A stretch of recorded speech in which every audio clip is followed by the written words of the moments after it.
indigenous soul. The turtle continent was never meant to be bought and sold. Good evening. Welcome to another edition of Native Voice TV. I'm Sundust Martinez. And I'm Siwa Billy Rose Amador, and together we are Native Voice TV. We are the indigenous people. Yes. Yes, we are. Oh, I forgot my line, sorry. It's okay. It happens. I wasn't going to say that anyhow. All right. Because I was going to talk about the museum we went to in Washington, D.C. Oh yeah, that museum was fantastic. I mean, that was so inspirational. Let me elaborate on this. One of the reasons why I really enjoyed that museum is food. No, not the food. Those little pumpkin things are good. Those pumpkin things are good. But one of the reasons I like that museum is because they portrayed all the Indians from Alaska all the way down to Chile.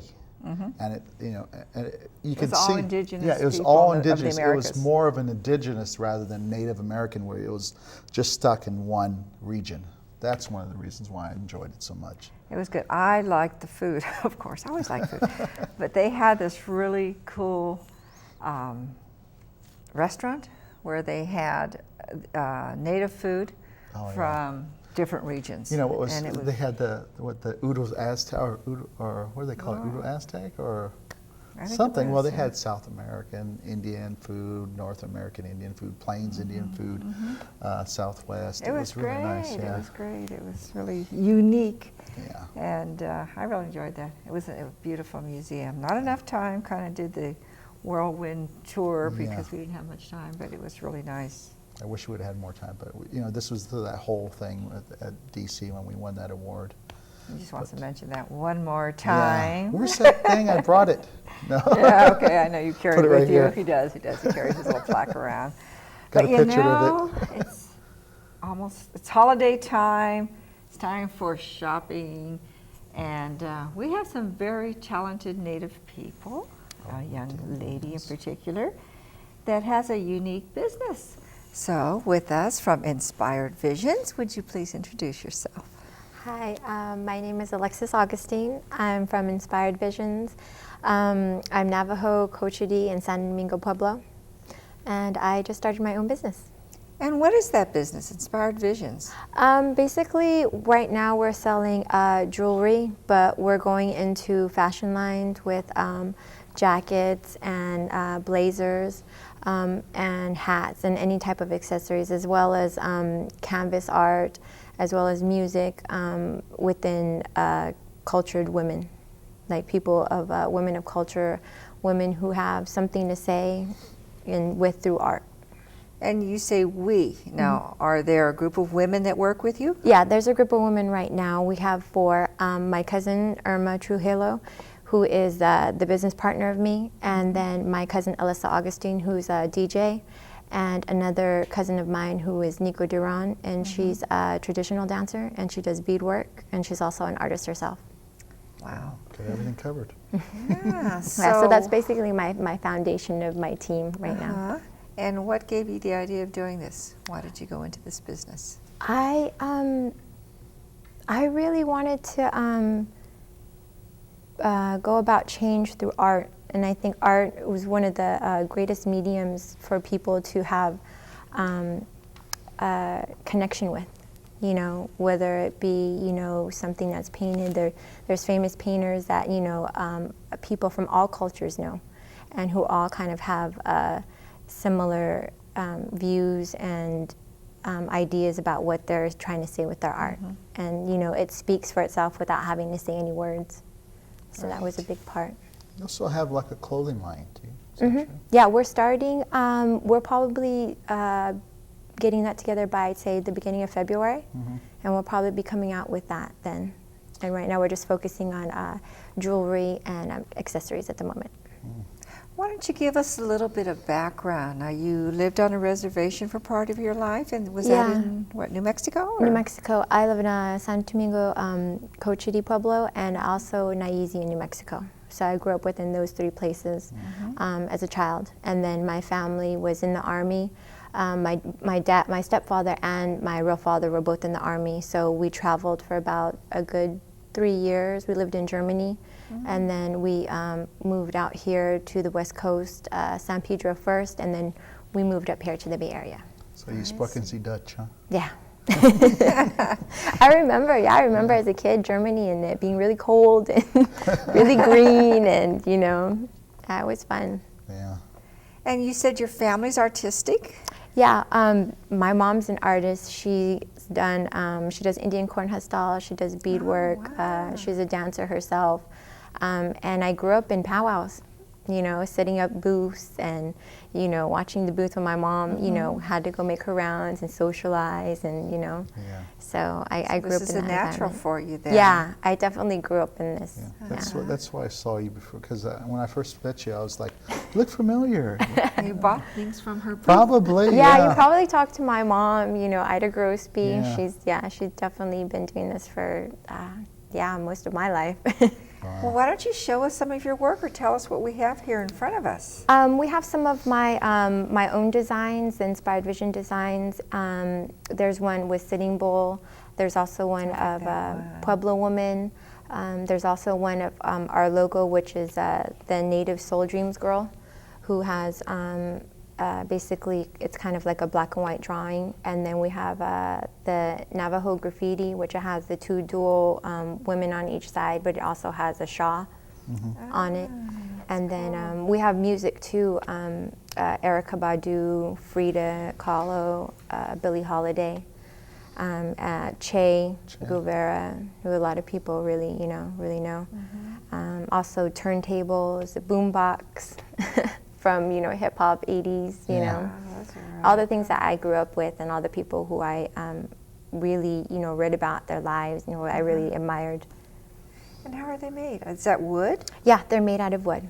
So they're lightweight. You know, you can wear them and it's not, you know, Dragging your ear down. Yeah, that was a Sometimes big they're focus so of heavy mine. and- Yeah, to find a sometimes medium. you get, like, after a while, your earlobes are heavier. Yeah, and you have to take them off for a little bit to let it rest. It looks like, was it balsa wood? Comfortable. Yeah, it's balsa, so that's very light. Yeah, so it's you're not going to really be like light. they'll drag down. And I love big earrings. I've always loved them, and a lot of my friends do. That's like, I do know. too. If you have long hair, you have to wear big earrings or they don't Yeah, show. you can't see anything. Yeah. Right. Now, this hand drawn? Yeah, all of this, they're hand drawn, and I use a lot of graphic design in them too. Wow. Wow. Also, so I put those two elements together, and a lot of even designs from my family who are potters too gave me some of their designs to use. So I like the color differentials, you know. Those are really unique. Really nice now, colors.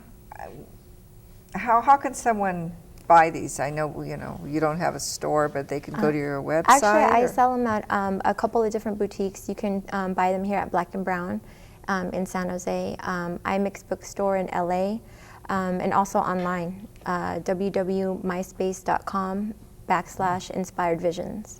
And they could see everything about you and your whole group and everything. right? Yeah, they can, you know, we have different models on there that are also doing things with their life. A lot of them are girls who are within the community, activism and making change within the Native community, and as well as making changes for women in general. Now, how do you work with these women? These women, basically, they're helping me do a lot of promotions. They wear my earrings out, you know. They're also, if they're having a organization, as far as like anything they're trying to do, I help promote them by, you know, putting their flyer on my page and getting the word out about what they're trying to speak about, whether it be through activism, whether it be through issues within the community that they've gone through themselves, with domestic violence, with any drug and alcohol abuse, with anything that, any issues within our community that affects us negatively or even positively. Now, you speak to youth groups. At the moment, we're trying to form something like that with different women to go to different, you know, boys and girls clubs. Like a speakers bureau type thing? Yeah, and also do workshops with these girls within fashion and within any creative arts, you know, for an outlet, for them to kind of get their talents across. Because everybody has a talent, everybody has a gift. You know, it's whether or not it's recognized and it's, you know, watered on to bloom. Yeah, exactly. Everyone's born with a gift or several gifts. Or Yeah, several. Sometimes it's just, I definitely know I started out, you know, DJing, then went into makeup and hair, being behind the scenes, and then working for a talent agency, booking people for talent, and then, you know, coming into this. You know. What's your model too? Yeah, for a good 5 minutes maybe, and then That's I like. enough. Yeah, You said you worked with preparing other women that were going to be modeling? Yeah, or I worked for a company called IMTA. It's a International Modeling Talent Association, and what they would do is they would have 2 times a year, LA and New York. They would fly a team of us, hair and makeup people, and fashion stylists, and coach actors and coaching actors and stuff, to prepare these people for somewhat of a competition for all of these agents to come out and look for them.